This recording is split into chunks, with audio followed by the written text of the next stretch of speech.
What's up, LEGO builders? Welcome back to Coconut Brick Studios. I've been teasing an epic showdown between the mech and human armies in my LEGO city, and today it's finally time to see what happens. But first, I need to build a military base in the city so the HADF can launch their biggest military operation of the war. Either the humans will uncover new secrets that could win them the war, or the mechs will push them back and break through to crush their base. If you're hyped, make sure to open fire on that like button, and let's get started. This wouldn't be a city building update without a LEGO haul. Sadly, I have no cool minifigs or crazy stickers to show you this time, since most of my budget this month went to something secret I can't talk about yet. But I did get some very important stuff nonetheless. Not these dark green pieces though. I just try to grab interesting dark green parts when I can for future HADF builds. These inverted slopes were the most important part of the entire haul. They're pretty tough to find in bulk, and I need them for the pillars that support each of my plateaus. Not cheap or easy to find. Not a great combo when it comes to LEGO. I got some other random pieces I was running low on, and same with the dark green parts. I like to get interesting sand blue pieces when I can for future protectorate builds. I did go to the LEGO store again because that pab wall had me drooling like it was an extra cheese and pepperoni pizza. I got some good city pieces like these yellow girders and dark bluish gray brick, as well as some dark bluish gray 4x6 plates. I got these LEGO plant pieces on a whim and just because I love getting LEGO plants. They ended up coming in handy for an upcoming project, so it's good to see them pulling their weight around here already. With these parts unpacked, I had nothing else to procrastinate with, so it's time to start building the base.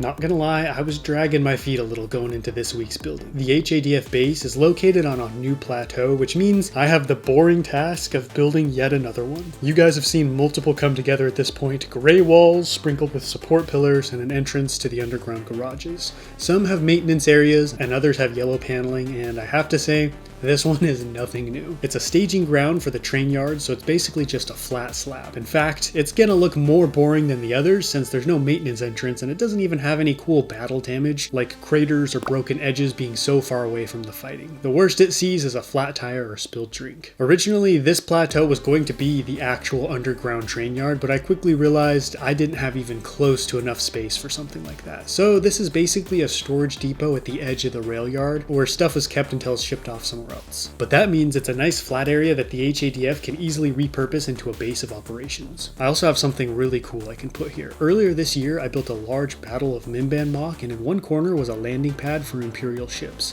It was too cool to take apart, so I kept it around and even tried to fit it into the industrial plateau, but there just wasn't enough room. This plateau, however, needs some structures. I don't want to place it directly on the plateau because it'll turn into a massive roadblock, so I plan to raise it up on a series of pylons. These will be constructed out of the macaroni pieces, creating 4 round pillars that should raise this up high enough that even tanks can drive underneath. Let me know in the comments what else I should add to the base.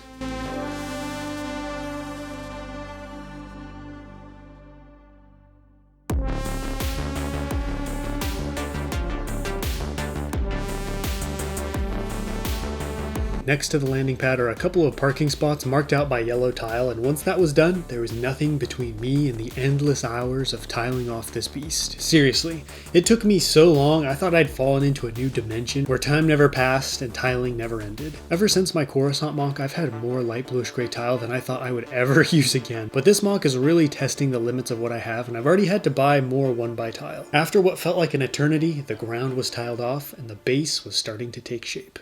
This was so much work for such a basic structure, which was kind of frustrating to me, but it had to be done, and now at least I have a large, expansive plateau for supporting the HADF military operations in Moenia Prime. I kept it open so vehicles would have lots of room to move around, and so I could add smaller structures in later. Honestly, these parking spots were mostly here just to add extra detail, but I guess it's nice to have a couple vehicles ready near the exit in case of emergencies. This side is going to house a little storage area with random tanks, generators, and this olive green build that keeps popping up in the city. Next to that will be a small medical station, and at the end there'll be a mobile command center of sorts, which right now is just a power generator hooked up to an arcade game. I'm so glad I held onto this landing pad. It makes the plateau look so much cooler and helps raise it up, better matching the rest of the city in height. It can support every HADF aircraft I've built so far except the bomber, and it's got working lights. This is a great spot to launch aerial patrols or support runs, though it can only hold 1 aircraft at a time, so large-scale operations have to take off further in the train yards.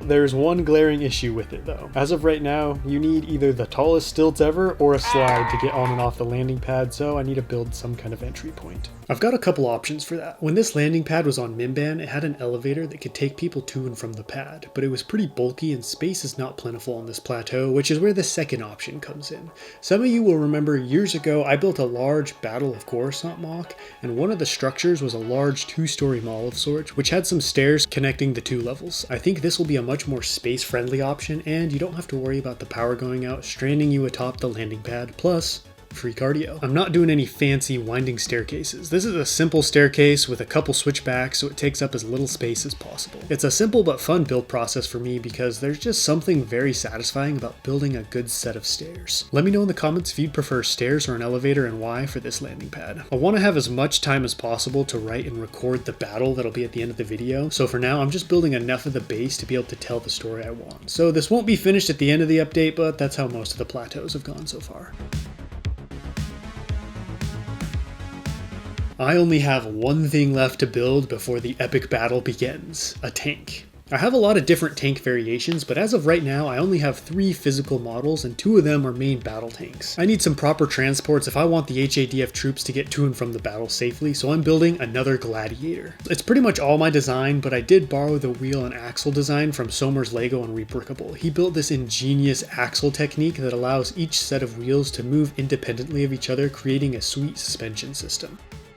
This is the Gladiator troop transport, which has been in service since the middle of the Biowars, so it's seen a lot of action and upgrades over the years. And versatility is one of its best features. It comes in 3 main variations: the basic troop transport, the turreted tank, and the Viper missile platform. Doing this allowed the HADF to build just one body and customize that for different needs instead of building a whole new vehicle for each role. These front wheels are designed by Bobby Lego Builds, who used them on his Abrams tank, which can be found on Rebrickable as well.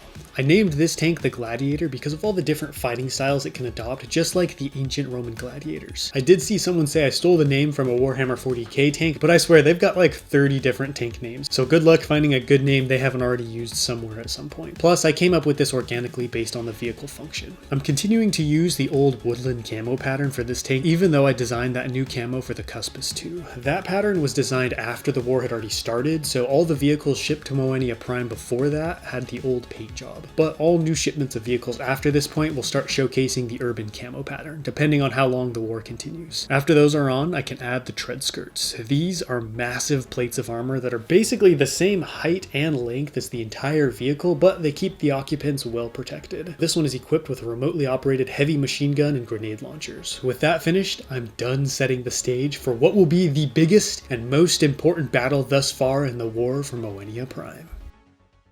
After a long-forgotten entrance into the robot's HQ was discovered, a bold plan was devised to launch an attack that could help the humans win the war from Moenia Prime. But this meant launching an attack so big the Protectorate forces would be completely occupied by it, thinking the humans were making a desperate final assault. Meanwhile, a team of commandos should have a brief open window to sneak inside. The robots have detonated several bridges to stop people getting to certain plateaus, but mobile bridges have been dropped down and the HADF charge across in a blaze of gunfire. Down below, the commandos have dispatched a guard patrol and blown open a hole in the wall, revealing the abandoned maintenance entrance. After dismantling the lock, the door is open, and for the first time since the robot uprising, humans have entered Lantern Industries. The fight quickly reaches a previously unseen level of intensity. Mechs and tanks clash above humans and robots, and the area is turning into an urban wasteland. It was then that the desperate call was heard over the comms. A commando yells that he's about to emerge with enemies hot on his tail. The Kraken mech has just smashed through the mobile bridge when one commando staggers out onto the road supporting a cloaked figure. He dashes under the mech as HADF forces lay down a wall of suppressive fire to help the fleeing duo. The Kraken mech is hit from multiple sides as every heavy gun is focused on it. Suddenly, its massive main gun turns towards the fleeing humans, but before it fires, an armadillo swerves around the corner, gunning forward in front of the pair. It takes the hit full on and is blasted into the side wall. Before the Kraken can strike again, it's destroyed, and the beleaguered escapees are picked up as the remaining HADF forces retreat, having achieved their objective. Back at the main base, medics tend to the wounded pair. The non-commando turned out to be a former Lantern Industries scientist the team located and was able to extract at the cost of all but one member. Traumatized and weak from months of imprisonment, he slowly recounts everything,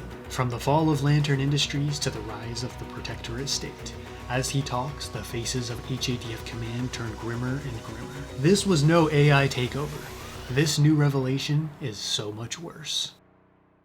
Man, this was a high-stakes video to make, not because of any of the building, but because of the story. This marks a huge turning point in the war, and there are some big revelations that'll change not only how humanity views this war, but how they view life as they know it. And I wanted to make sure today's story did this world justice and properly sets up the big reveals later on. Stay tuned for the next episode to find out what the scientists said, and don't forget to let me know in the comments what you think of this mock, and until next time, happy building.